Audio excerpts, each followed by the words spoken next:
Muy buenos días, amigos.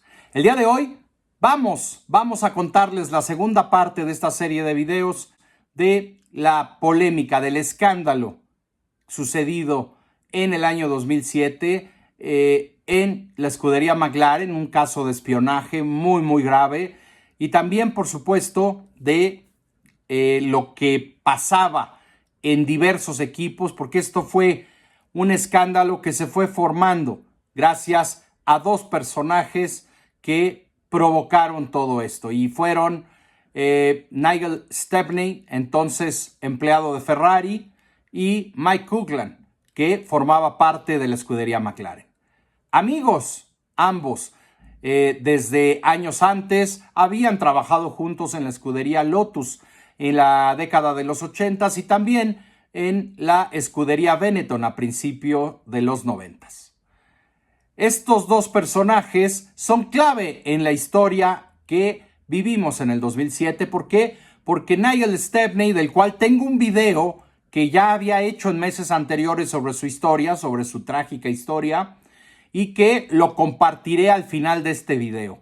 Ahí pueden ver la historia en exclusiva de Nigel Stepney, y no voy a adentrarme tanto en su historia porque, bueno, ya está ahí el video, y si quieren saber más acerca de él, pueden consultar este video al final de esta parte 2. Regresando un poco al tema, esta pareja de amigos, ingenieros, que trabajaban en dos equipos que se perfilaban para ser los favoritos para disputarse ambas coronas del mundo en el 2007, se dice que Nigel Stepney estaba muy molesto con Ferrari porque lo habían relegado tras ser uno de los hombres de confianza de Ross Brown y de Jean Todt en la escudería Ferrari. Él esperaba ser el sucesor, quien heredara uno de los puestos importantes que dejaban estos líderes tras el retiro de Michael Schumacher. Ross Brown y Rory Byrne se fueron de la Fórmula 1 junto con Michael Schumacher. Ellos habían prometido que cuando el piloto alemán decidiera retirarse, ellos también se iban a retirar.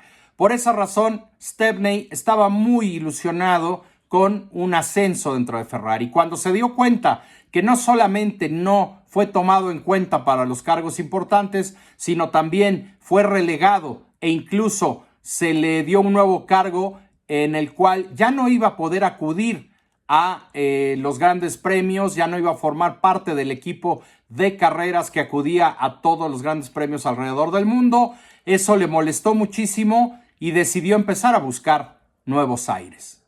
Tras las dos primeras carreras del año, en Honda estaban muy extrañados del rendimiento, del extraordinario rendimiento y entendimiento de los neumáticos Bridgestone por parte de la escudería McLaren.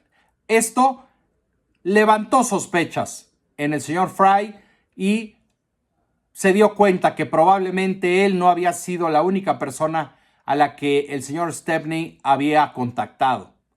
Entendió que algo extraño estaba pasando en McLaren. Los equipos que habían trabajado con Michelin los años pasados, en su mayoría lo estaban pasando mal. Y esto detonó las alarmas.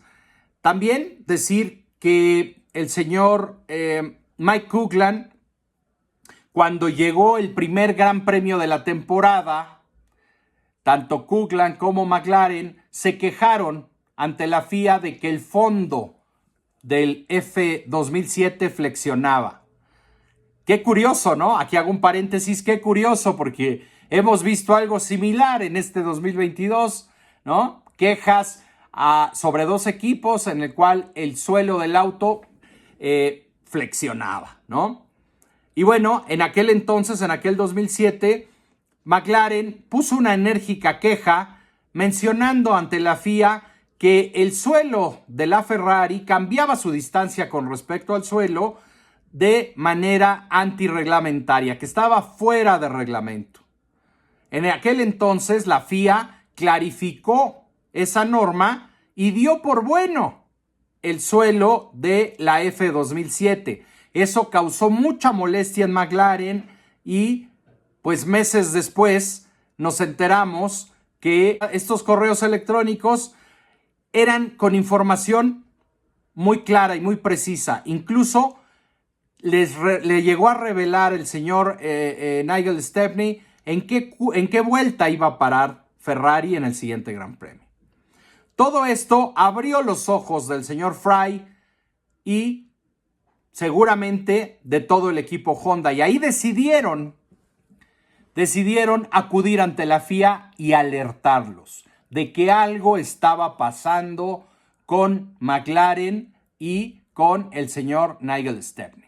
La FIA alertó, por supuesto, por su parte, a Ferrari, comentándoles que había información en el sentido de que un empleado suyo estaba compartiendo información y propiedad intelectual de Ferrari sobre su monoplaza de ese año con otros equipos. Ferrari decidió investigar y darle un seguimiento muy cercano, verdaderamente de espionaje, al señor Nigel Stepney.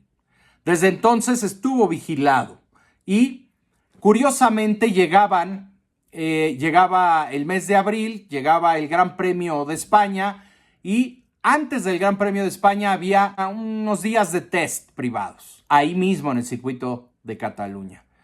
Curiosamente Ferrari llevó a Nigel Stepney a esas pruebas privadas y también McLaren llevó a Mike Coughlin.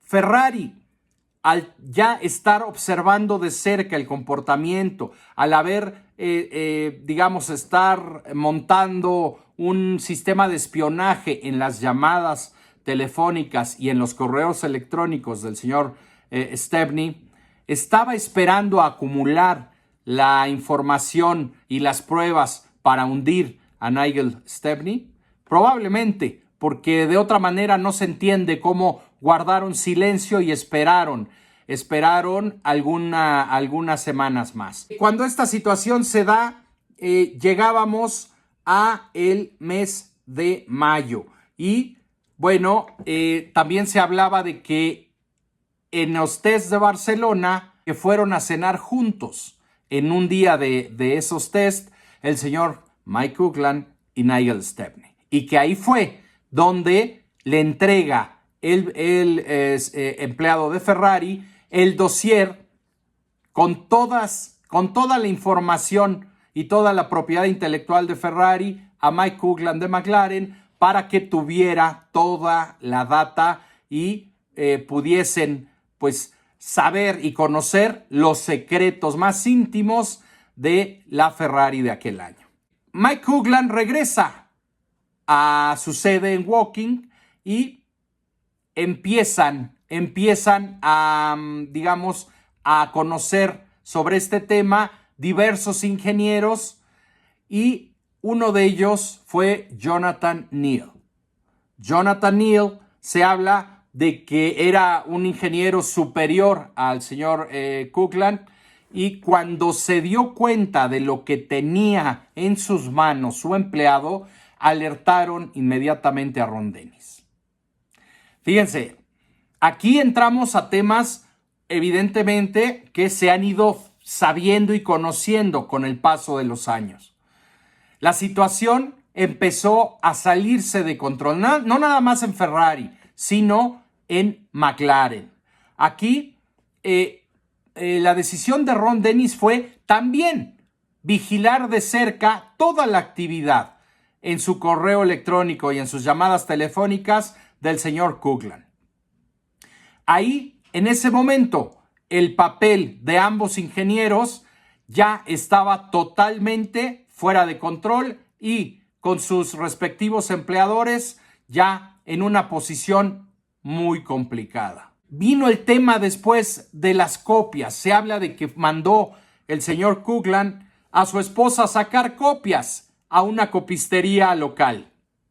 Suena muy extraño que si tú tienes un dossier con toda la información y la propiedad intelectual de un equipo rival y con el que se espera que pelees el título, ¿no les parece muy extraño que haya mandado a sacar copias a un lugar público? Digo, suena absurdo, ¿no? Esa es la versión oficial, por supuesto. Acá lo que se cree es que en realidad lo que pasó fue que Ferrari solamente esperó a tener las pruebas hasta a ver hasta dónde llegaba el señor Nigel Stepney, y sabía que McLaren ya conocía los secretos de su equipo y ellos también estaban siendo informados y estaban de cierta manera colaborando con la FIA para poder tener los elementos para sancionar y, por supuesto, tener todos los argumentos legales para hacer pagar de manera o ante la justicia no nada más a los dos empleados, al suyo y al de McLaren, sino, por supuesto, al equipo McLaren. Y eso, amigos, la historia empieza a tornarse mucho más turbia, ¿no? Evidentemente hay cosas de la versión oficial que distan mucho de la realidad. Mientras tanto, llegaba el Gran Premio de Mónaco. Y en ese Gran Premio de Mónaco estallaba la lucha interna entre Fernando Alonso y Lewis Hamilton. ¿Por qué?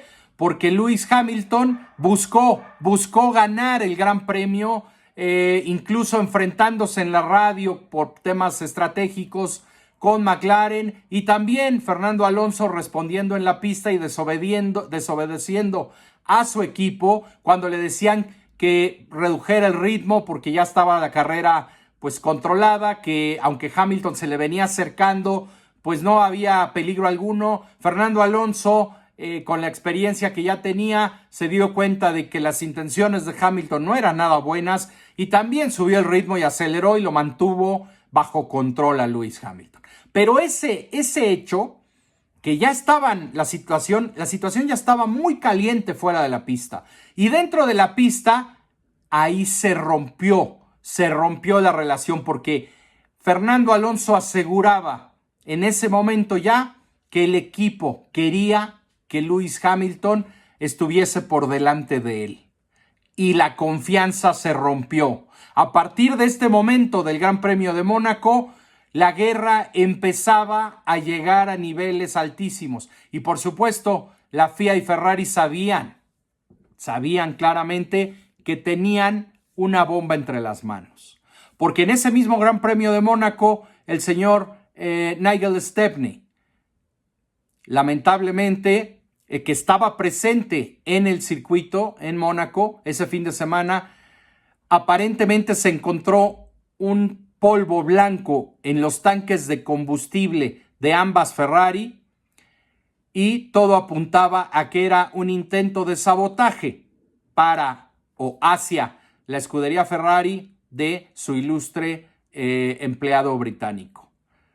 Amigos, aquí lo vamos a dejar por hoy. Mañana vamos a seguir con todo lo que pasó en esta temporada, pero como pueden ver, apenas estábamos en Mónaco y la situación en todos los frentes ya era crítica. ¿Qué opinan ustedes de todo esto? Apenas es el capítulo 2. Mañana será el capítulo 3 e iremos poco a poco adentrándonos en todos los temas y en todas las hipótesis sobre lo sucedido en el 2007.